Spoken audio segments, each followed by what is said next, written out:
আজকে আমরা যে বিষয়ে কথা বলবো সেটি হচ্ছে দুর্নীতি প্রতিরোধে ইসলামের সার্বিক নির্দেশনা কি।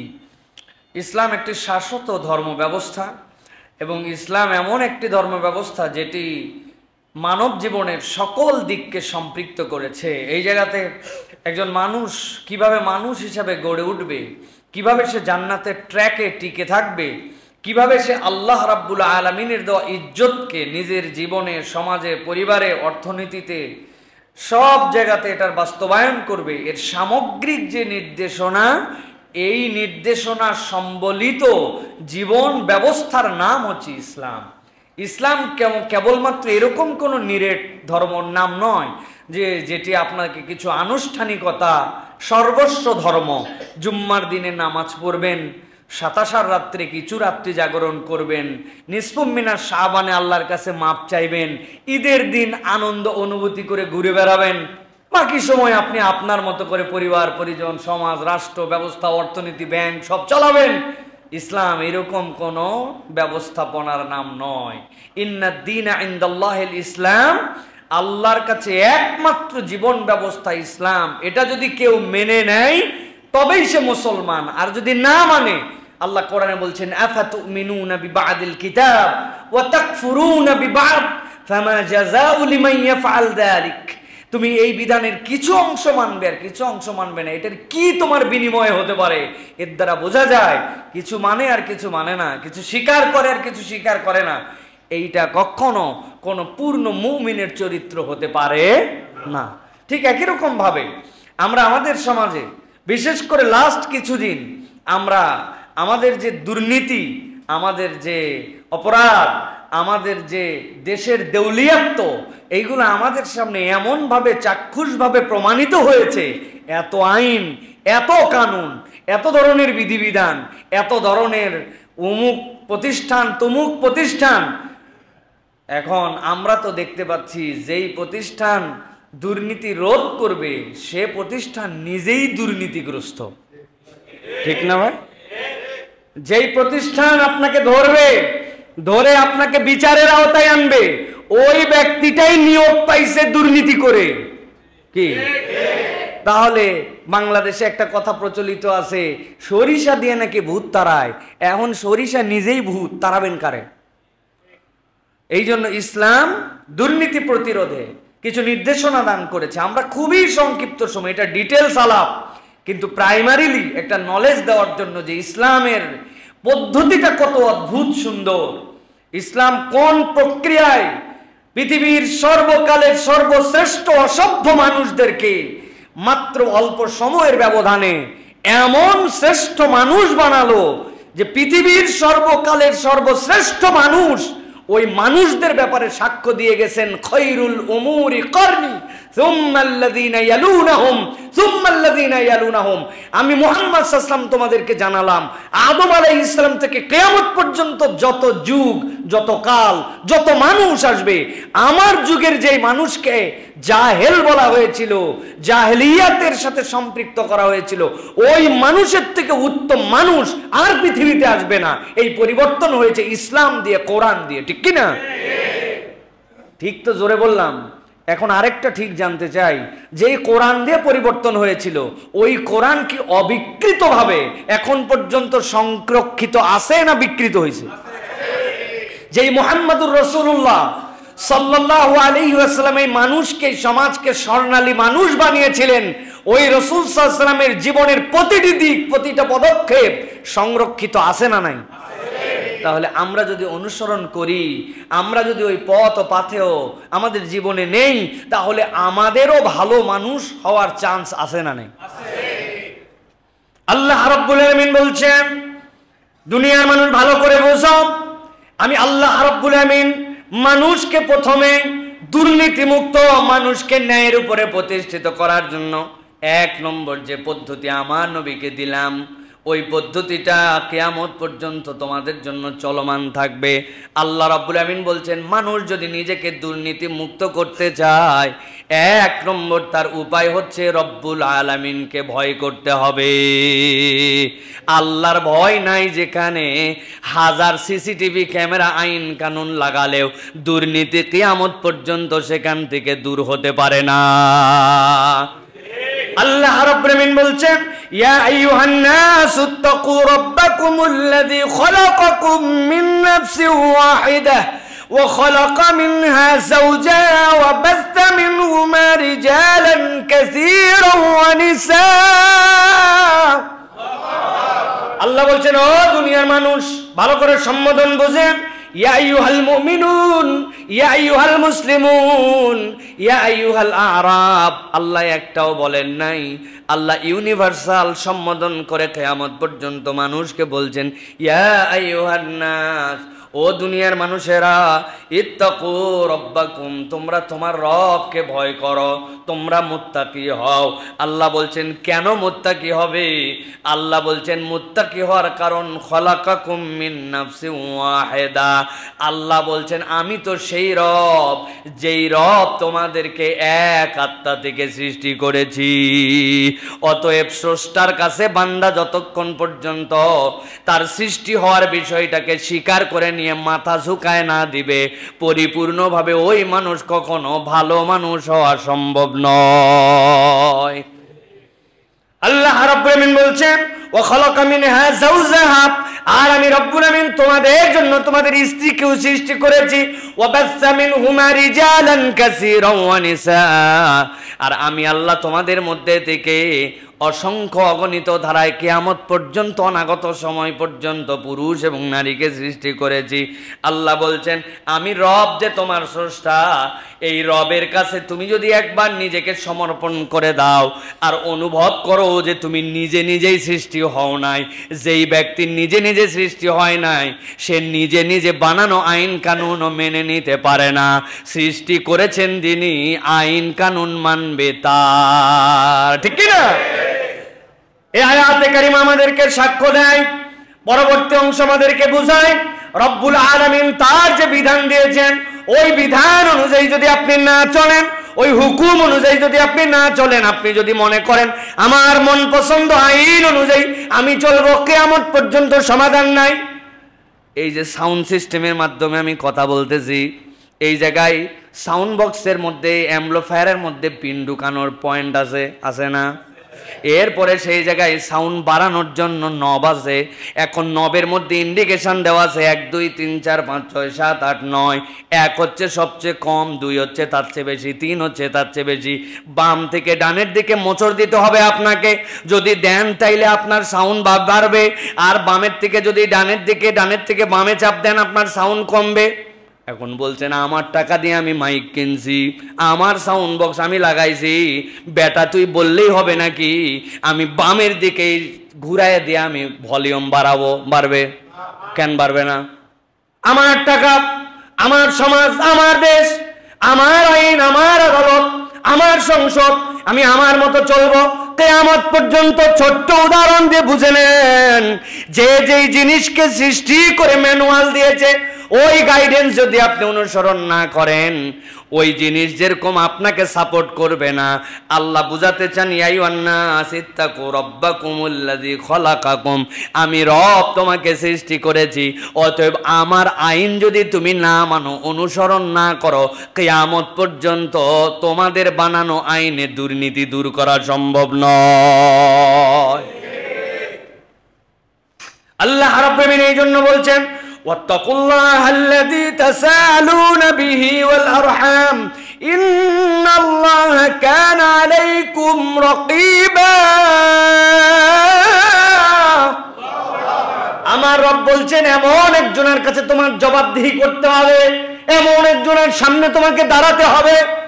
দুনিয়ায় কেউ তোমাকে দেখলো না, কেউ তোমাকে ধরলো না, কেউ তোমাকে ছুঁইল না, সব নামগুলা আসলো না, এক ড্রাইভারের পিঠের উপর দিয়ে সব চলে যায়, ভিতরে বড় বড় রাগব বোয়াল আস্তে করে রয়ে যায়। আমার আল্লাহ বলছেন, এই দুনিয়ার মানুষ ভালো করে বোঝো, ওয়াত্তাকুল্লাহাল্লাযী তাসাআলুন, আল্লাহ রাব্বুল আমিনের কাছে তোমার হিসাব দিতে হবে। যেই রব তোমার ব্যাপারে বড় বেশি সম্মুখ জ্ঞাত আছেন। আল্লাহ নিজেকে বলছেন ইন্নাল্লাহা কানা আলাইকুম রাকিবা। রব্বুল আলামিন তোমার ব্যাপারে এমন ভাবে সম্মুখ জ্ঞাত, সব জ্ঞান তার কাছে আছে। যেহেতু সৃষ্টি তিনি করেছেন, আল্লাহ বলছেন, নির্দেশ দিচ্ছেন ওই রবকে ভয় করো। কলকাঠি কবজা সব আল্লাহর কাছে। একদিন আল্লাহর কাছে দাঁড়াতে হবে, দুনিয়ার কেউ না ধরলেও রব আমাকে ধরবেন। ওই ভয় যদি একবার বান্দার অন্তরে আসে, ওই বান্দা কখনো আর দুর্নীতিতে যেতে পারে না, ঠিক কি না? আরবের এক বেদুইন, একদম মূর্খ, মরুভূমির মধ্যে উট চড়ায়। এক ড্রাইভার গেছে, যাওয়ার পরে বলছে, তোমার উটের যে দুধ, এই দুধ থেকে আমাকে একটু 1 জারকিং দুধ দিয়ে দাও। তোমার মালিক আছে এই জায়গায়? বলে না, মালিক নাই। বলে তাইলে দুধ দিয়ে দাও আমারে, আর তোমারে আমি 10 দিরহাম দিয়ে দিচ্ছি। ও বলল, কি সাংঘাতিক কথা, তুমি একটা অবাস্তব কথা বলতেছো। আমার মালিক নাই, সেই মালিক তো উটের মালিক, কিন্তু উট এবং আমি এই দুইজনার যে মহামালিক, ওই মালিক কি দেখবে না? আমি তোমাকে দুধ দিতে পারবো না। এই বোধকে শিখাইছে, এই বোধ তাকে, এই ধর্ম বিশ্বাস তাকে শিখিয়েছে।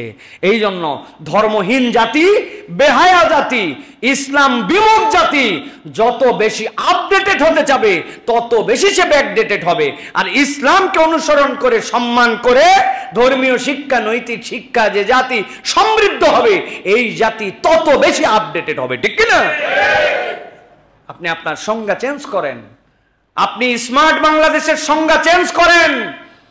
স্মার্ট বাংলাদেশ তখন হবে যখন রাষ্ট্রের নাগরিকগণ ইসলামকে বেশি পালন করবে, ধর্মকে যখন তাদের জীবনের নিত্য সঙ্গী বানায় নেবে, ধর্মীয় বিধিবিধান যখন সব জায়গায় কায়েম হবে, তখন হবে স্মার্ট বাংলাদেশ।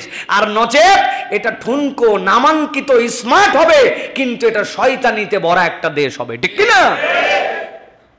এই ষড়যন্ত্রে এখন আমাদের সমাজ ব্যবস্থা লিপ্ত। এখন কিভাবে ধর্মহীন করা যায়, কিভাবে বেহায়া বানানো যায়, কিভাবে ফ্রি মিক্সিং শেখানো যায়, কিভাবে অসভ্যতা শেখানো যায়, কিভাবে এই মানুষগুলোকে বেহায়া বানানো যায়, এই টার্গেট এখন হচ্ছে আমাদের সমাজের মধ্যে রন্ধ্রে রন্ধ্রে ছড়াইছে।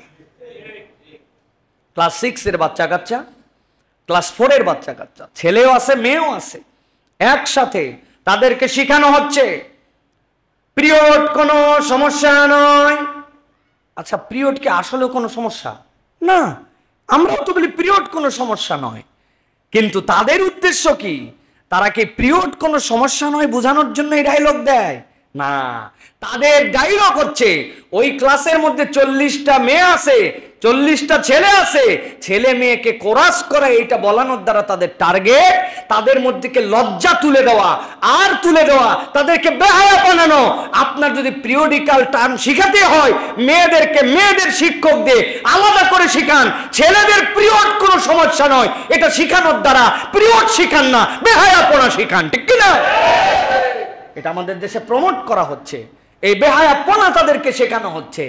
বলেন তো ভাই, পিরিয়ড তো প্রত্যেক মাসে একবার হয়, মাত্র 3 থেকে 10 দিনের ডিউরেশনে হয়। ওরা পিরিয়ড নিয়ে এত আলাপ করলো, কিন্তু মাতৃত্বের পরে যে নেফাস হয়, ওই নেফাস তো 40 দিন পর্যন্ত হতে পারে। কোনো দিন নেফাস কোনো সমস্যা নয়, অথবা মাতৃত্বকালীনের পরে যে রক্ত, এটা সমস্যা নয়, এটা বলে না।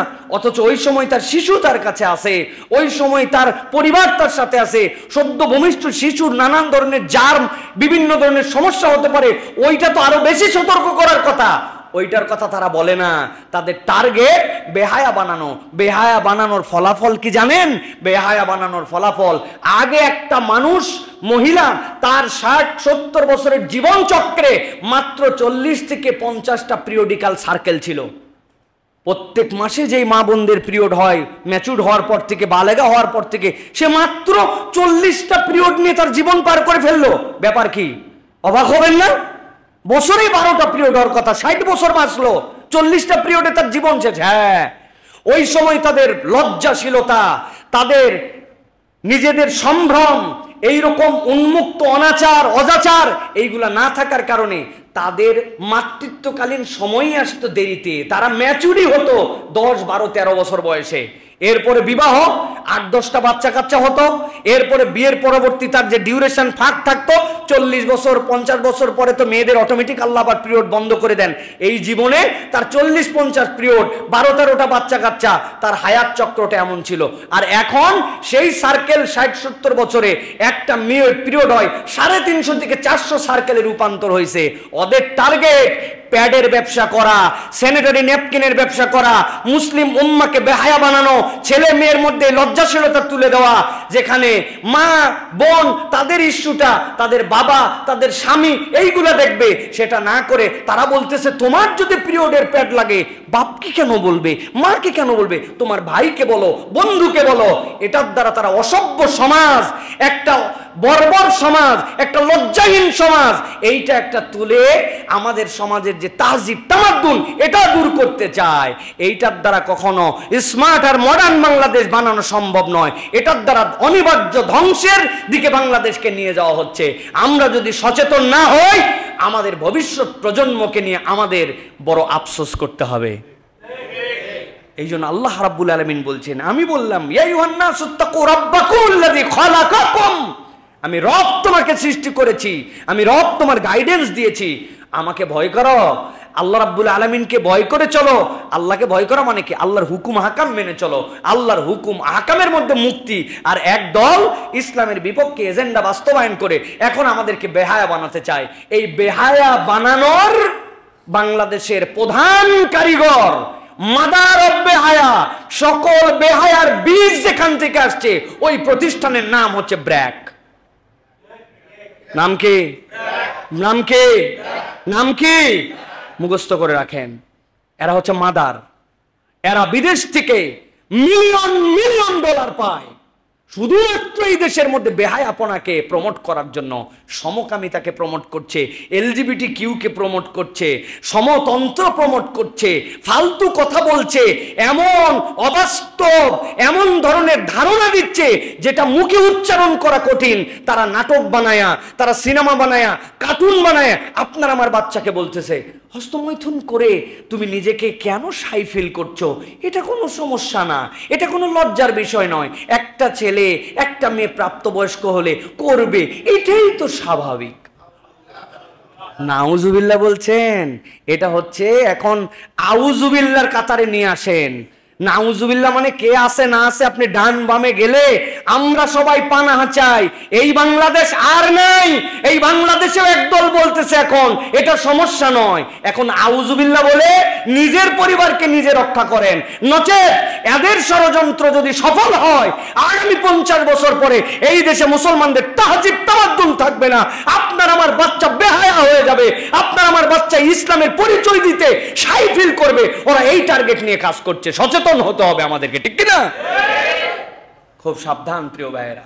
তাহলে দুর্নীতি প্রতিরোধে 1 নম্বরে আল্লাহর ভয়। কি? 2 নম্বর দুর্নীতি প্রতিরোধে আল্লাহর দেওয়া তরিকা হচ্ছে সৎ চরিত্র এবং নৈতিকতা। সৎ চরিত্রের থেকে ইসলামে আর কোনো কিছুর মূল্যায়ন আল্লাহর কাছে নাই। সৎ চরিত্র। আল্লাহ রাব্বুল আলামিন কোরআনুল কারীমের মধ্যে বলছেন, সূরা মায়েদা 5 নম্বর সূরার 8 নম্বর আয়াত, আল্লাহ বলছেন ইয়া আইয়ুহাল্লাযীনা আমানু কুনু কওয়ামিনা লিল্লাহি শুহাদা বিল কিসত ওয়া লা ইয়াজরিমান্নাকুম শানআনু কওমিন আলা আল্লা তা'দিলু ই'দিলু ওয়া আকরাবু লিত-তাকওয়া। রব্বুল আমিন বলছেন, এই দুনিয়ার মানুষ, আমি রব্বুল আমিন তোমাকে সৃষ্টি করার পরে এরপরে আল্লাহ ভীতির পরে তোমাকে যে গুণাগুণ অর্জন করতে বললাম, তুমি যদি দুর্নীতি মুক্ত থাকতে চাও, তোমার সমাজকে যদি এরকম করে দেখতে চাও, আল্লাহ বলছেন ইয়া আইয়ুহাল্লাযীনা আমানু কুনু কওয়ামিনা লিল্লাহি শুহাদা বিল কিসত।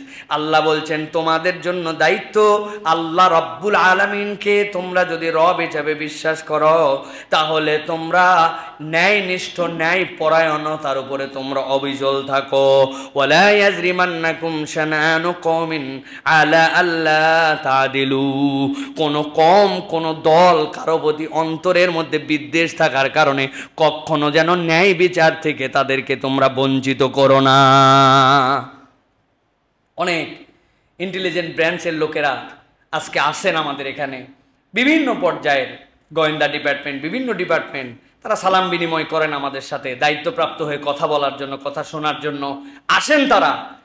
কোনো কথা আমার যদি আপনাদের কাছে মনে হয় যে কোরআনুল কারীমের বিপক্ষে আমি বলতেছি, অথবা কোনো কথা কাউকে ইন্টেনশনালি খোঁচানোর জন্য বলতেছি, আপনারা আমাকে স্মরণ করায় দিবেন, ইনশাল্লাহ আমি আপনাদের সামনে আবার বিষয়টি খোলাসা করার চেষ্টা করব। ভালো করে বোঝেন, আল্লাহ রাব্বুল আলামিন আমাদের যে নিয়ম কানুন দিলেন, যে নীতিমালা দিলেন, আমরা আমাদের দেশকে দুর্নীতি মুক্ত করতে চাই, রব্বুল আলামিনের তরিকা কি, আপনি যদি সেটা অনুসরণ না করেন আপনি তো পারবেন না। এই আয়াতে কারিমাতে বলা হচ্ছে ওয়ালা ইয়াজরিমান্নাকুম শানানু কওমিন, তোমরা যদি দুর্নীতি মুক্ত হতে চাও, কোন কওমের প্রতি বিদ্বেষের কারণে তোমরা যেন আইন প্রয়োগের ক্ষেত্রে, তোমরা যেন ন্যায় বিচারের ক্ষেত্রে 2 নম্বরই করো না।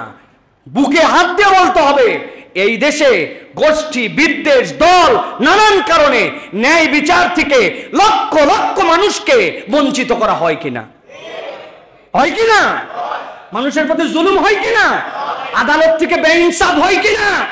ভুয়া সাক্ষ্য দিয়ে আলেম ওলামাকে ফাঁসানো হয় কিনা? তা আপনি এই বিদ্বেষ থেকে যদি না বের হতে পারেন, তাহলে আপনি কেমন করে এই সমাজকে পরিবর্তন করবেন? রব্বুল আলামিনের সূত্র সূরা মায়েদা 5 নম্বর সূরা 8 নম্বর আয়াতে কারিমা যে পড়ে নেবেন, আল্লাহ বলছে ইদিলু হুয়া আকরাবু লিত্তাকওয়া, তোমাদেরকে আমি বলছি তোমরা আল্লাহকে ভয় করো।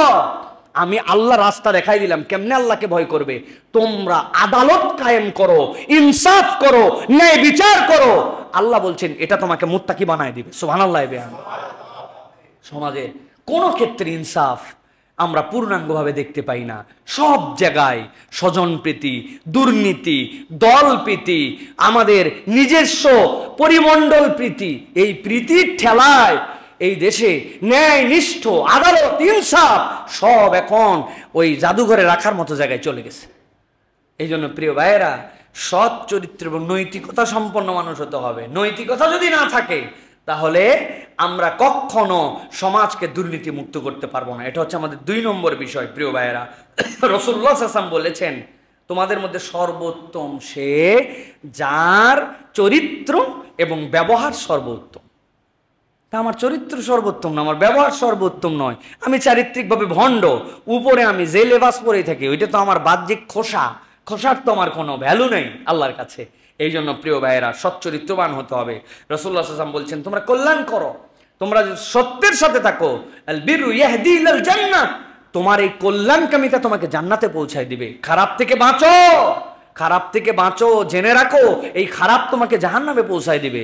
তা আমি ভালোর সাথে চলি না, ভালোকে পছন্দ করি না, ভালোর সাথে আমার সম্পর্ক নাই, নানান কারণে ভালোকে আমার কালো মনে হয়, তাহলে তো এই কালো মনে হওয়া মানে আপনার চোখে সমস্যা, আপনার চোখে সমস্যা, এটা ইসলামের সমস্যা নয়।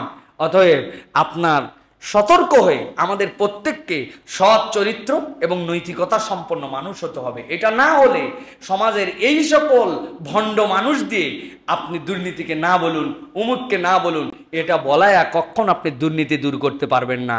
দুর্নীতিকে না বলুন, এর জন্য 10 কোটি টাকা বাজেট হয়েছে, বিভিন্ন জায়গায় এটার পোস্টার, সাইনবোর্ড, ব্যানার, ফেস্টুন লাগাতে হবে, এর 8 কোটি টাকায় খাইয়ে ফেলছে।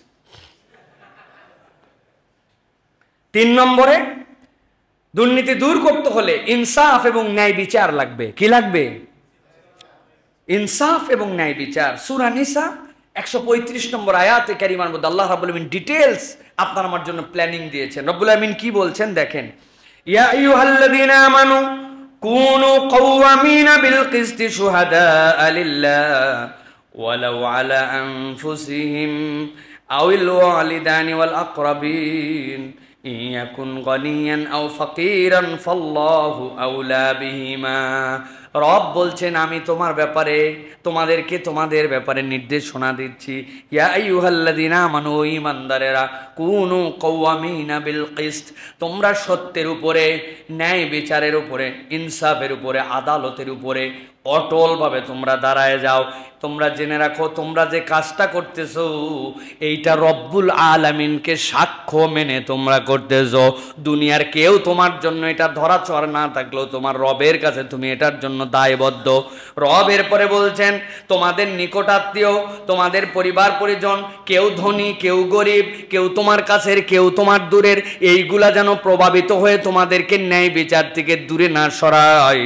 রব্বুল আলামিন বলছেন সব সময় মনে রাখবে ফাল্লাহু আউলা বিহিমা, তোমার নিকটাত্মীয় ধনী গরিব কাছের দূরের এদেরকে বিচার থেকে যদি প্রবঞ্চিত করো, এদের থেকে রব তোমার কাছে অধিক হকদার। আর রব যেহেতু তোমাকে সৃষ্টি করেছেন তিনি তোমাকে নির্দেশনা দিলেন তোমার বিচারে যেন কখনো ইনসাফ আদালতের বাহিরে তুমি না যাও।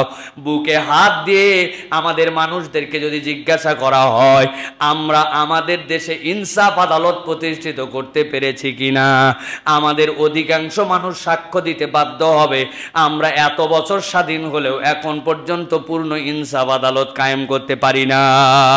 ঠিক কিনা? ইনসাফ আদালত আমরা কায়েম করতে পারি না প্রিয় ভাইরা। রন্দে আমাদের বেইনসাফি, বেইনসাফ যেন আমাদের নেচার। বেইনসাফ এইগুলার কথা বললে অনেক সময় আমাদের দৃষ্টি একদম গভর্নমেন্ট পর্যন্ত, সরকার পর্যন্ত চলে যায়, কিন্তু ব্যক্তিগত পর্যায়ের বেইনসাফিও কি আমাদের কম? এত বড় দাড়িওয়ালা টুপিওয়ালা হজ করছে কয়েকবার, বাপ মরে গেছে বহুদিন আগে, আজ পর্যন্ত বোনের জমিটা ঠিকঠাক মতো ফেরত দেয় নাই, টাল বাহানা ভঙ্গি চঙ্কি করে কত কাহিনী করে বোনের জমি দেয় না। এরকম ভাই, এরকম হাজি সাহেব নামাজি সাহেব আমাদের ঢাকায় নাই, আছে না? আহা, ছেলে আর মেয়ের মধ্যে বেইনসাফি করছে, যেটারে পছন্দ হয়েছিল ওইটাকে আগেই কিছু লিখে পড়ে দিছে, মেয়েগুলাকে কোন রকম ভূগোল বুঝ পড়ায় দিছে, ছেলেগুলাকে এই জিনিস দিয়ে দিছে। এরকম ভণ্ড মুসলমান আমাদের সমাজে আছে না ভাই? তা আপনি কোন আদালত কায়েম করে আল্লাহর কাছে যাচ্ছেন? রাসূলুল্লাহ সাল্লাল্লাহু আলাইহি ওয়াসাল্লামের কাছে এক সাহাবী এসে বললেন, ইয়া রাসূলুল্লাহ, আমার এই সন্তানকে আমি খুব মহব্বত করি, তার খেদমতের জন্য আমি একটা গোলাম রেখে দিছি। নবীজি বললেন, এদিকে আসো, তোমার আর ছেলে মেয়ে আছে? আছে ইয়া রাসূলুল্লাহ। সকলের জন্য কি গোলাম দিছো? বলে না ইয়া রাসূলুল্লাহ। বলে তুমি যদি সকলকে গোলাম দিতে পারো এর গোলাম থাকবে, আর সকলকে না দিতে পারলে এর গোলাম সরায় দাও, তুমি তোমার সন্তানের মধ্যে বেইনসাফ করতে পারবে না। রাসূলুল্লাহ সাল্লাল্লাহু আলাইহি ওয়াসাল্লামের কি কঠোর নির্দেশনা! আমরা আমাদের সন্তানের সাথে বেইনসাফ, পরিবারের সাথে বেইনসাফ, আহা, মুসলমানের বাড়ির কাজের মানুষ যারা তাদের সাথে আমরা মুসলমানরা যে বেইনসাফি করি কল্পনার অতীত। আমি কতবার আপনাদের কাছে বলেছি না বেইনসাফির ধরনগুলা? নজরেই নাই আমার। আহা, সাম্প্রতিক এক বাচ্চাকে খুব পিটাইছে তার পরিবার। অপরাধ কি? কোলে করে এইরকম করে তার ওড়নার কাঁকালে করে পোলাও ভাত নিয়ে বাথরুমের মধ্যে যে খাচ্ছিল, এই চুরি করার অপরাধে তাকে পিটানো হয়েছে। বলেন তো ভাই, আপনার বাড়িতে যদি কেউ থাকে সে চুরি করলে তাকে শাস্তি দেওয়ার ওই মালিকের অধিকার আছে কিনা? আছে না ভাই? আছে। তুই বেটা পোলাও চুরি করে বাথরুমে খাচ্ছিস কেন? এই জন্য মারছে। কিন্তু নেপথ্যটা বিচার করলেন না। পোলাওয়ের পর পোলাও হয়তো ওই বাড়িতে রান্না হয়ে যাচ্ছে, কিন্তু যেই বাচ্চাটা আপনার কাজ করতেছে, আপনাকে হোম সার্ভিস দিচ্ছে, তাকে আপনি খেতে দেন না বলেই সে ওইটুকু নিয়ে বাথরুমে যে খাওয়ার চিন্তা করে। আপনার সন্তান যদি ওই দুধের সর না খায় আপনি মন খারাপ করেন, রেখে দিয়ে দিয়ে পচে যায়, ফেলে দেন, কিন্তু যেই বাচ্চাটা দুধ জাল দেয় ওকে কোনোদিন আপনি সর তুলে খাওয়ালেন না। আপনার সন্তানের রানের ভাগ আছে, মাথার ভাগ আছে, 5 বছর আপনার বাড়িতে থাকে, কোনোদিন সে আপনার রানের ভাগ পাইল না। নবী করিম সাল্লাল্লাহু আলাইহি ওয়াসাল্লাম বলছেন, ইনসাফ কি জিনিস? তুমি যা খাবে তাকে তাই পড়াতে হবে, তাই খাওয়াতে হবে। এটা ইসলাম শিখাইছে। ইসলাম ছাড়া কেউ এই নৈতিকতা দিতে পারে না। ঠিক কি না? এর নাম ইনসাফ, এর নাম আদালত। নিচ থেকে উপর পর্যন্ত খালি হাইকোর্ট আর সুপ্রিম কোর্টের দিকে তাকান, আপনার বাড়ির কোর্টের দিকে আপনি তাকান না কেন? আপনার অধীনস্থ, তার ব্যাপার আপনার ইনসাফ কি? এই ক্যাশের দিক খেয়াল রাখিস। আমি জোহরের নামাজে যাচ্ছি, উনার কর্মচারীকে ক্যাশের দিকে খেয়াল রাখায়া ব্যবসাপাতি ঠিক মতো বুঝাই দিয়ে, এই দামের নিচে এটা বেচিস না। খুব বিশ্বস্ত ভাই, আমার কর্মচারী খুব বিশ্বস্ত বলে রেখে দিয়ে চলে আসছেন। আপনার উচিত ছিল দোকান বন্ধ করে ফুল স্টাফ নিয়ে আপনার নামাজে আসা। আপনি আপনার অধীনস্থদের ব্যাপারে বেইনসাফ করছেন। আপনার ড্রাইভার বলছে স্যার নামাজের মনের সময় হয়েছে, নামাজ যদি নামাজ করো, চাকরি ছাড়ো, নামাজ কখন পড়া লাগবে আমারও জানা আছে। উনি নামাজের আগ্রহী, আপনি তাকে পাত্তা দেন না, বেচারি চাকরির ভয়ে আর বলে না। এরকম মালিক বাংলাদেশে নাই। উল্টাটাও আলহামদুলিল্লাহ শত শত আছে। বারবার এই জন্য বলছি, আইয়ুহাল্লাযীনা আমানু কুনু কাওয়ামিনা বিল কিসত শুহাদা লিল্লাহ। আল্লাহর জন্য আদালত হিসাবের মধ্যে বুঝে নেন যে আমার কোন জায়গায় গাফলতি আছে, আমি কোন জায়গায় গাফলতি করতে পারি আর না পারি। এটা আপনাকে হিসাবের সাথে বোঝাতে হবে। এইটার রুট লেভেল থেকে উপর পর্যন্ত যদি প্রতিষ্ঠিত করা না যায়, কিয়ামত পর্যন্ত ডায়লগ বাজি করে দুর্নীতি দূর করা যাবে না। আপনার মোরাল পাওয়ার যদি না থাকে, আপনার অন্তরের ভিতরের পবিত্রতার শক্তি যদি না থাকে, মুখ দিয়ে নীতি নৈতিকতার কথা বললেও ওইটার এফেক্ট পড়ে না, ওইটার এফেক্ট পড়ে না। এটা 3 নম্বর বিষয়, ইনসাফ ও ন্যায় বিচার। 4 নম্বর, অন্যের সম্পদের সম্মান করা। এটা যদি আমাদের মধ্যে না ঢোকে তাহলে আমরা দুর্নীতি দূর করতে পারবো না। কোরআনুল কারীম আমাদেরকে কি বলছে? আপনারা যাবেন এবং পড়বেন, আপনারা যে রমাদানের আয়াতগুলি পড়েন, আল্লাহ রাব্বুল আলামিন সূরা বাকারার মধ্যে কুতিবা আলাইকুমুস সিয়াম কামা কুতিবা আলাল লাযিনা মিনকুম, এই যে আয়াতগুলো দিলেন, এরপর আল্লাহ রাব্বুল আলামিন বললেন তোমাদের মধ্যে কেউ যদি সফরে থাকো অথবা তোমাদের মধ্যে কেউ যদি অসুস্থ থাকো, ফাইদাতু মিন আইয়ামিন উখার, এই দিনগুলো অন্য সময় তোমরা পূরণ করে নিও। রোজার বিধান শেষ। আল্লাহ রাব্বুল আলামিন তারপরে বলছেন যে তোমাদের জন্য অন্যের সম্পদের সম্মান করাটা কিরকম হবে। তুমি না সিয়াম থেকে তুমি এক ঢোক পানি খাও নাই, তুমি গোপনে খাও নাই, বাথরুমে ঢুকেও গিলো নাই, যেই মানুষ তুমি এইগুলা গিল্লা না, রোজা ভেঙে যাবে বলে আল্লাহ এরপরে আয়াতে বলছেন ওয়ালা তাকুলু আমওয়ালাকুম বাইনাকুম বিল বাতিল ওয়া তুদলু বিহা ইলাল হুক্কামি লিতাকুলু ফারিকাম মিন আমওয়ালিন নাসি বিল ইসমি ওয়া আনতুম তা'লামুন। আল্লাহ রাব্বুল আমিন বলছেন, দুনিয়ার মানুষ, ওয়ালা তাকুলু আমওয়ালাকুম বাইনাকুম বিল বাতিল, তোমরা একে অপরে অন্যায়ভাবে একজনের সম্পদ আরেকজন গ্রাস করে ফেলো না।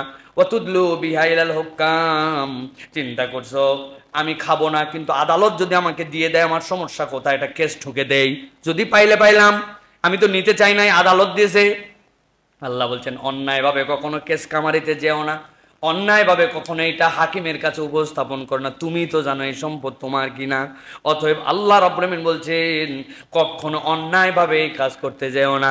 বাংলাদেশে এরকম লক্ষ লক্ষ জমি, লক্ষ লক্ষ মামলা আছে, ওই লোকের টার্গেট আদালতে একটা কেস করে স্টে করানো, অন্তত পক্ষে এটা স্থগিত আদেশ চলুক, তারপরে দেখা যাবে ও জানে অন্যায় কিন্তু স্টে করায় রাখছে, আছে না এরকম? রব্বুল আলামিন বলছেন ওয়া তুদলু বিহা ইলাল হুক্কাম লিতাকুলু ফারিকাম মিন আমওয়ালিন নাস, মানুষের সম্পদ তুমি ভক্ষণ করার জন্য কখনো মিথ্যা মামলা, মিথ্যার জায়গায় তুমি কখনো বিচারকের কাছে উপস্থাপন করো না। আল্লাহ বলছেন ওয়া আনতুম তা'লামুন, বিষয়টা তুমি জানো এটা তোমার হক নয়, এইটা যদি তুমি করো আর এই প্র্যাকটিস যদি তোমাদের মধ্যে থাকে, কিয়ামত হয়ে যাবে, তারপরেও সমাজের দুর্নীতি রোধ করতে পারবে না। কিয়ামত হবে, দুর্নীতি রোধ হবে না। তাহলে এই মেন্টালিটির মানুষ কিভাবে গঠন হবে? ওই ধারাবাহিকতায় আসতে হবে, আল্লাহকে ভয় করতে হবে, নিজের চরিত্রের বলিষ্ঠতা আনতে হবে, ইনসাফ প্রতিষ্ঠিত করতে হবে, ন্যায় বিচারের উপরে অটল অবিচল থাকতে হবে। সাথে সাথে এই মেন্টালিটি আপনার থেকে দূর করতে হবে, যেই আল্লাহর জন্য আমি রোজা থাকছি, এক ফোঁটা পানি খেলে সিয়াম ভেঙে যায়, আর আমি ওই ব্যক্তি কেমনে আমি মানুষের সম্পদ খেয়ে ফেলি, কেমনে আমি 2 নম্বর করে ফেলি, কেমনে আমি এই সম্পদগুলাকে ভক্ষণ করি, এটা আল্লাহ রাব্বুল আলামিনের কাছে তো আমাকে দাঁড়াতে হবে। অতএব এখান থেকে আমাদের বাঁচার চেষ্টা করতে হবে। ভাই, কত দূর পর্যন্ত আমাদের কথা যাবে, কোথায় পর্যন্ত পৌঁছাবো আমি জানি না, কিন্তু আমার সামনে আল্লাহ যে প্রত্যেক জুমায় এই যে আপনারা সারা দেশ থেকে আসেন, আপনারা এত কষ্ট করে এই ছোট্ট একটু মসজিদের মধ্যে সেই 9:30 10টার থেকে 2তলা 3তলা বাইরে রাস্তা ফুল করে আপনারা আসেন, জিম্মাদারির জায়গায় আমরা অন্তত শপথ নেই যে আমরা কখনো কারণ আমি মিথ্যা মামলা দিব না, যদি দিয়ে থাকে এখান থেকে উঠাই নিব, অন্যায়ভাবে কারো এক চুল সম্পদ ভক্ষণ করব না। আরে 4 আঙ্গুল ঠেলে দিয়ে কি করব?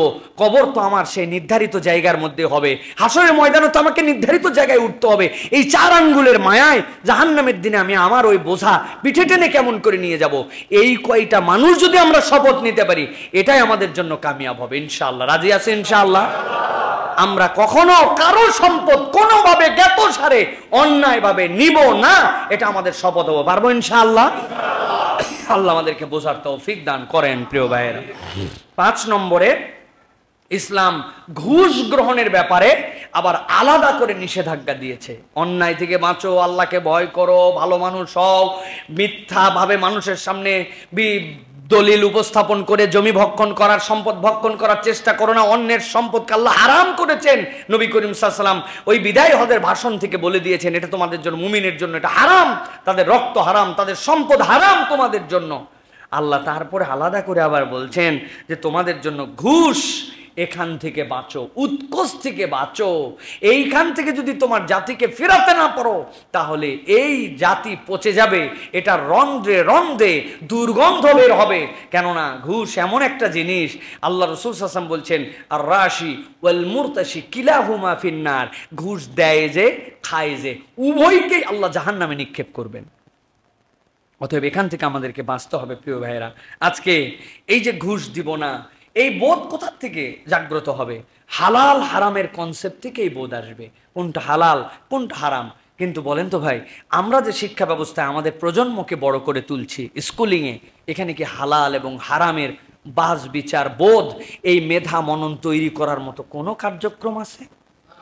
হ্যাঁ, অজুই ঠিক মতো শিখতে পারে না এমন কার্যক্রমে শিক্ষা ব্যবস্থা দিয়েছি আমরা। ইসলাম ও নৈতিক শিক্ষাকে 4 সাবজেক্ট রাখি নাই। 4 সাবজেক্ট থাকলেও পাশ করার টেনশন থাকে, ওইটাকে এখন বানাইছে ঐচ্ছিক সাবজেক্ট। যদি নিলে ভালো, না নিলে আরো ভালো। আপনি চিন্তা করছেন, যেটা আপনার মূল সাবজেক্ট হওয়ার কথা, আপনি নৈতিক মানুষ বানাচ্ছেন না, আপনি গণিতবিদ বানাচ্ছেন, আপনি কেমিস্ট বানাচ্ছেন, আপনি ফিজিস্ট বানাচ্ছেন, আপনি বড় ধরনের বিজ্ঞানী বানানোর প্ল্যান করতেছেন, হাতি ঘোড়া সব বানানোর চেষ্টা করতেছেন, কিন্তু আপনি তার রুহের খোরাক দিচ্ছেন না, আপনি তার অন্তরের খোরাক দিচ্ছেন না।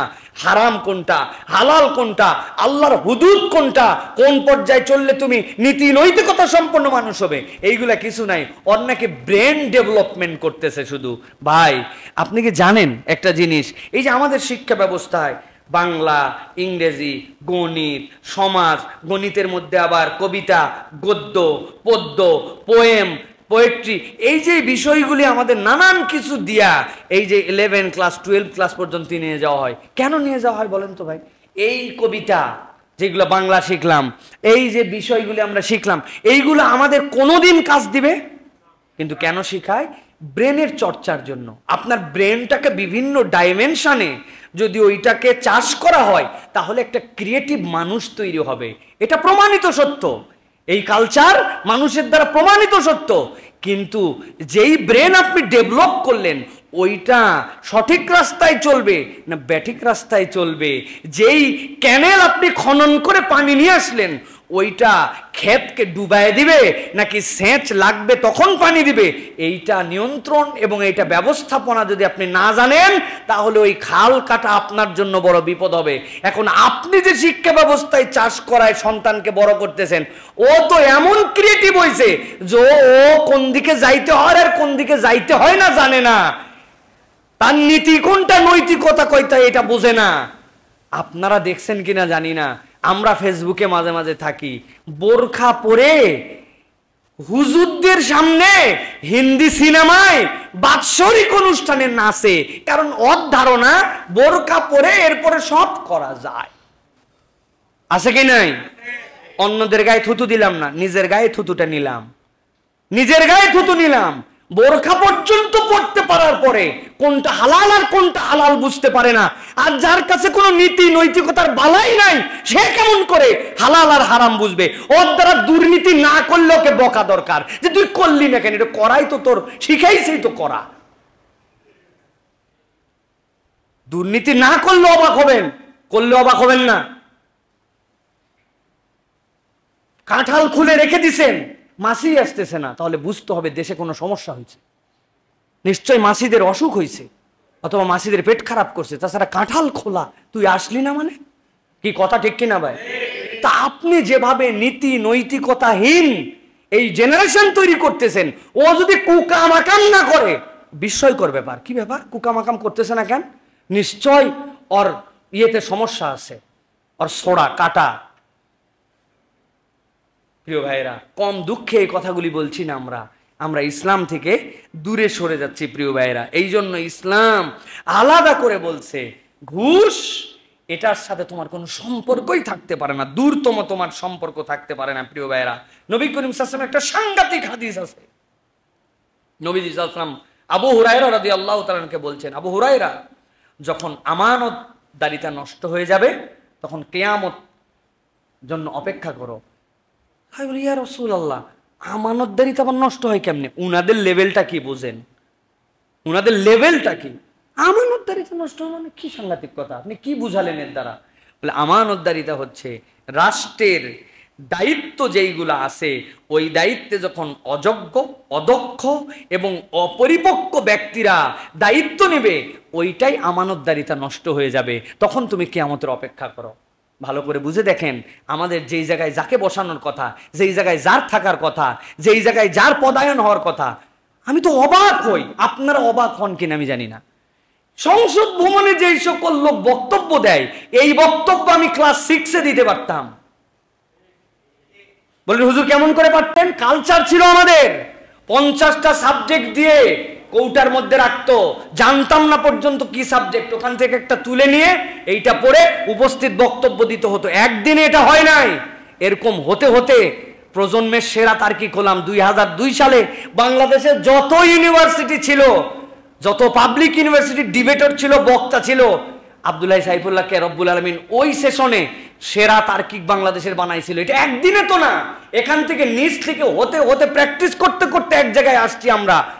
অবাক হই, যে জায়গায় তাকাই এত অদক্ষ, এত মূর্খ, এত অথর্ব, এত মানে মানে যার কোয়ালিটিহীন মানুষ এই জায়গায় যায় কেমনে। পরে বুঝে ফেলছি, না যাইতে উপায় নাই, প্রশ্ন কিনে যে পরীক্ষা দিয়েছে, ওর তো কোনো পরীক্ষাই দেওয়া লাগে না। ওর কি কোনো মেধার পরীক্ষা দেওয়া লাগছে? তো মেধার পরীক্ষা দিয়ে আসে নাই। এটা তো এখন প্রুফ দেখুন যে এই সকল অথর্ব কোত্থেকে আসলো প্রিয় ভাইয়েরা। প্রত্যেকটা জায়গায় এটা অবাক লেগে যায় যে এই মানুষ এই পথ ক্যারি করতেছে, কেমনে এটা হয়? এটা আবাল মার্কা কথাবার্তা। বাংলা রিডিং পড়তে পারে না, সে বাংলাদেশের সংসদের যে বক্তব্য দিচ্ছে, বাংলা রিডিং পড়তে পারে না। ওই যে আমাদের বিগত রাষ্ট্রপতি যিনি স্পিকার ছিলেন, উনি বলছিলেন না যে মাননীয় সংসদ সদস্য, আপনি আপনার লিখিত বক্তব্য আমার কাছে জমা দিলে লিখিত বক্তব্য পঠিত হিসাবে পরিগণিত হইয়াছে বলিয়া গণ্য করে নেওয়া হবে, আপনার এত কষ্ট করার দরকার নাই। এরকম আবালে ভরে গেছে দেশ প্রিয় ভাইয়েরা। কারণ কি? অযোগ্য, অদক্ষ এই ব্যক্তিগুলাকে আসমান থেকে ফেরেশতা পদায়ন করে নাই, আমরাই আমাদের পায়ে কুড়াল মারছি, ঠিক কিনা? কুড়াল মারলে তো আপনার রক্ত বেরোবে, কোপ খাওয়াই লাগবে আপনার। এখন কি করবেন? রক্ত দেখেন, এখন রক্ত দেখতেছি আমরা। আল্লাহ আমাদেরকে হেদায়েত দান করুন। 6 নম্বর, জনসাধারণের স্বার্থ রক্ষার মেন্টালিটি বলা মানুষ গঠন করতে হবে। জনসাধারণের স্বার্থ দেখবে, এই মেন্টালিটি বিরাট গুরুত্বপূর্ণ। এটা কার মধ্যে দরকার? স্পেসিফিক যারা দেশ রক্ষার বাহিনী, তাদের মধ্যে দরকার। পুরাতন গল্প আবার করি আপনাদের কাছে। আসতেছি হিলি থেকে সান্তাহার ট্রেনে করে। ট্রেন হিলি বর্ডার পার হওয়ার পরে খানিক দিন পরে আউটে দাঁড় করালো, করায়া সেনাবাহিনীর চেক, 2007-08 দিকের কথা বলছি। সেনাবাহিনী চেক করে এরপরে মেলা জিরা বের করলো, কি কি বের করলো, করে টোরে 2 ঘন্টা লেট, ট্রেন ছেড়ে দিল। যেই না ওই ট্রেন আসছে জয়পুরহাট আসে আবার চেক। এবার তখন বিডিআর ছিল, বিডিআরের চেক, তারা আবার অনেক কিছু বাইর করলো। এখান থেকে ছেড়ে দিয়ে আক্কেলপুর আসলো, আক্কেলপুর আসে আবার এক চেক, এবার র্যাবের চেক, তারাও কিছু বের করলো। সান্তাহার আসার পরে আবার চেক, আমি সান্তাহার নেমে গেলাম।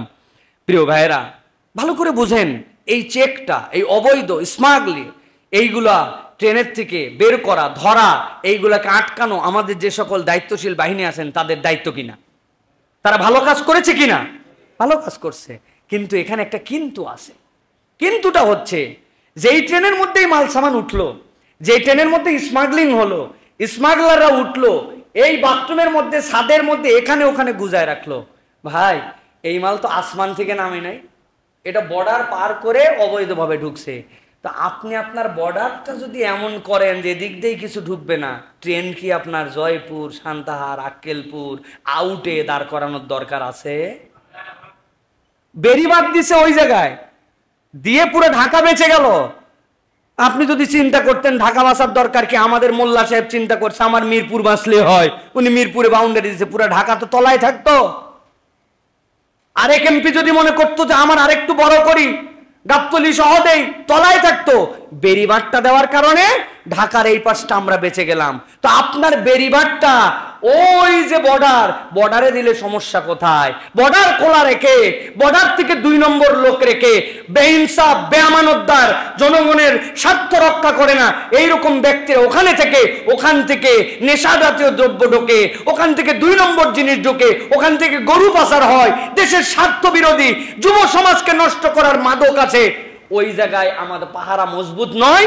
দেশের মধ্যে আমরা শুধুমাত্র এখানে সেখানে আমরা ঠেকানোর জন্য চেষ্টা করছি। এটা যৌক্তিক কোনো কারণ হতে পারে না, ঠিক কি না?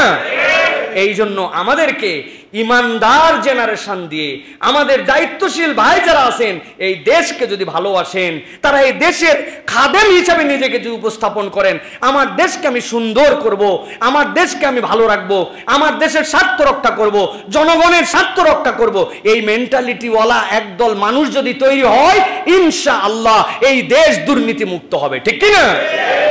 এই জন্য প্রিয় ভাইরা, আমাদেরকে জনসাধারণের স্বার্থ রক্ষা এই মেন্টালিটির মানুষ তৈরি করতে হবে। আপনার সন্তানকেই পাঠ দেন, এই দেশ তোমার, এই মানুষ তোমার, এই দায়িত্বের জায়গায় যদি তুমি যাও, তাহলে তোমাকে এই দায়িত্বের সাথে, আমানতদারিতার সাথে এইটা তোমাকে দায়িত্ব পালন করতে হবে। এটা হচ্ছে আপনার আমার জন্য দায়িত্ব। আমরা আমাদের সন্তানদেরকেই পাঠ দিব তো ইনশাআল্লাহ। কিসের ইনশাআল্লাহ বলতেছেন? আমরা যাই বলবেন বাবা খুব দেশ রক্ষায় তোমাকে ঝাঁপিয়ে পড়তে হবে, আর আপনি তাকে যে সকল কাজ, কার্যক্রম, পড়ালেখা এইগুলা দিছেন, এইগুলার সাথে এটার কোনো সম্পর্ক নেই। কেমনে সেইটা শিখবে? এই জন্য আপনার সন্তানকে দরসুল কোরআন, দরসুল হাদিস, নৈতিকতা, হালাল হারামের পার্থক্য, ইসলামের বিধিবিধান, ন্যূনতম কিছু কোরআন তার ভিতরে হৃদয়ের মধ্যে দিতে হবে। মরার পরে আপনার জানাজায় যেন আর সেই সন্তান নির্দ্বিধায় দাঁড়াতে পারে, মরার পরে সে যেন আপনার কবরের পাশে দাঁড়ায় দোয়া করতে পারে, সে যেন দেশ রক্ষার জন্য বলিষ্ঠ নেতৃত্ব দিতে পারে, দেশের প্রতি ভালোবাসা বুকের মধ্যে ধারণ করতে পারে। এটা যদি আপনি তাকে নৈতিক শিক্ষা, ইসলামের শিক্ষা, ধর্মীয় শিক্ষা না দেন, শুধুমাত্র মুখ দিয়ে বলার দ্বারা হবে না। মুখ দিয়ে বলার দ্বারা হবে না। মুখ দিয়ে বহু কিছু আমরা বলছি, এটা কার্যকর নয়। নবী করিম সাল্লাল্লাহু আলাইহি ওয়াসাল্লাম কতবার বলেছি, রহমাতুল লিল আলামিন, দুনিয়ার সব রহমত মানুষের মধ্যে আল্লাহ যেটা দিবেন, সব দয়া যদি এক জায়গায় করা হয়, তাহলে মুহাম্মদ সাল্লাল্লাহু আলাইহি সাল্লামের কাছে তার 99টা আছে। পুরা তাবৎ মানুষ মাখলুকাতের মধ্যে একটা আছে। আর পুরা তাবৎ মুহাম্মদ সাল্লাল্লাহু আলাইহি সাল্লাম সহ পুরা তাবৎ মাখলুকাতের সকলের দয়া এক জায়গায় যদি করা হয়, তাহলে একটা আছে সকলের কাছে, 99টা রব্বুল আলামিনের কাছে। সুবহানাল্লাহ বলবেন না? ওই রহমাতুল লিল আলামিন বলছেন, তুমি তোমার সন্তানকে 7 বছর বয়স হলে সালাতের আদেশ দাও, 10 বছর হলে ওয়াদরিবুহুম, শাসন করো, মায়ের লাগাও। আপনি একবার ভাবলেন না, দয়ার নবী রহমাতুল লিল আলামিন একটা 10 বছরের বাচ্চাকে মারতে বলতেছেন? আপনি বলে আহা, আমার সন্তান কেবল ঘুমাইছে, কালকে পরীক্ষা, ছোট মানুষ। পৃথিবীর সকল মানুষ, মাখলুকাত, জিন, ইনসান, সৃষ্টির দয়া সব একত্রিত করলে 99টা নবীর কাছে একটা আপনার কাছে। আপনার থেকে নবী কম দয়াশীল নন। ওই নবী বলতেছেন তোমার সন্তানকে নৈতিকতা শিখানোর জন্য তুমি মায়ের দিয়ে তাকে মসজিদমুখী বানাও। আপনি গাফলতি করছেন, কোরআন শিখান নাই, নামাজ শিখান নাই, ইসলামের দিকে আনেন নাই। এখন হুজুরের কাছে আসছেন, হুজুর সন্তান কথা শুনে না, কি করার আছে? আমি বললাম তাবিজ আছে, 1,01,101 টাকা। কই হুজুর রেডি, ব্ল্যাঙ্ক চেক দিচ্ছি। আমি তো ঝামেলায় পড়ে গেছি। হ্যাঁ, এরকম তো কোনো তাবিজ নেই, আমি না ফান্ড করছি, কিন্তু সে 1 লক্ষ টাকা দিতে রেডি হয়ে গেছে, ব্ল্যাঙ্ক চেক। কি জ্বালায় আছে সে কেবল জানে। এরকম কোনো তাবিজ নাই, এরকম কোনো দোয়া নাই, ফু নাই। মেরে দিলেই সন্তান পরিবর্তন হবে, কেননা এই কঞ্চি পেকে গেছে, এখন বাঁকাতে গেলে মট করে ভেঙে যাবে। কঞ্চি বাঁকায়া ঝুরি বানানোর জন্য সবুজ থাকতে থাকতে ওইটাকে হাতে গড়তে হয়। আল্লাহর হস্তে সতর্ক হন, আজকের থেকে সিদ্ধান্ত চেঞ্জ করেন, নিজের উত্তর প্রজন্মকে বাঁচান। আল্লাহ রাব্বুল আমিন আমাদেরকে বোঝার তৌফিক দেন। সর্বশেষ সামাজিক সচেতনতা দরকার, খুব গুরুত্বপূর্ণ। বিখ্যাত হাদিস আছে, মান রাআ মিনকুম মুনকারান ফালিয়াতাগাইয়িরহু বিয়াদিহি ফাইল্লাম ইয়াস্তাতি ফাবিলিসানি ফাইল্লাম ইয়াস্তাতি ফাবিকলবিহি। এই যে হাদিসের স্তর, এটা কি শিখায়? এটা সামাজিক সচেতনতা শিখায়। মানুষকে বলতে হবে, হাজার নৈতিকতার পরে মানুষ ট্র্যাক হারা হয়ে যেতে পারে। ভাই আল্লাহকে ভয় করেন, ভাই আপনি দায়িত্বশীলতার জায়গায় আছেন, আপনি যদি বেইনসাফ করেন, এটা বলতে হবে। ইসলাম এই নির্দেশনা দেয় যে মানুষকে সৎ কাজের আদেশ দাও, অন্যায় থেকে ফিরাও। এটা রাসূলুল্লাহ সাল্লাল্লাহু আলাইহি ওয়াসাল্লাম কর্তৃক আদেশ যে আমাদের উত্তম অনুত্তম হওয়ার, এটা কখনো এখান থেকে দূরে যাওয়া যাবে না। এখন বলবেন কেমনে?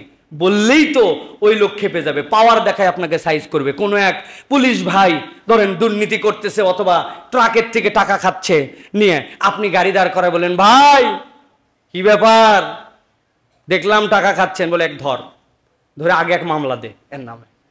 লাইসেন্স থাকলেও মামলা, না থাকলেও মামলা, মামলার কোনো শেষ নাই। যে কোনো ভাবে চাইলে আমার ভাইয়েরা মামলা দিতে পারে, যে কোনো ভাবে দিতে পারে। আপনাকে থামতে বলছি, আপনি 2 ধাপ গাড়ি আগায় আসছেন কেন? যখন বলছি তখন দাঁড়ালেন না কেন? 12,000 কয় হাজার? 12,000। মামলার কোনো শেষ নাই, যদি দিতে চাই দিতে পারবে। হ্যাঁ ঠিকই তো, আপনাকে দাঁড়াতে বলছেন, আপনি 2 ধাপ, আপনি বলেন ভাই শার্ট করে কেমন করে ব্রেক করবো, অত বুঝি না। ফাঁসাতে চাইলে ফাঁসানো সম্ভব, কিন্তু তাই বলে এটা ছেড়ে দেওয়া যাবে না, বলতে হবে। কোনো না কোনো একটা দলকে, শুধু পুলিশ দিয়ে উদাহরণ দিলাম বলে তাদেরকে মনে করেন না, হুজুরকেও বলতে হবে যে হুজুর আপনার এই জিনিসটা ভালো দেখতেছি না, এই ধরনের কথাটা আমার মনে হয়েছে যে আপনার ঠিক হয় নাই।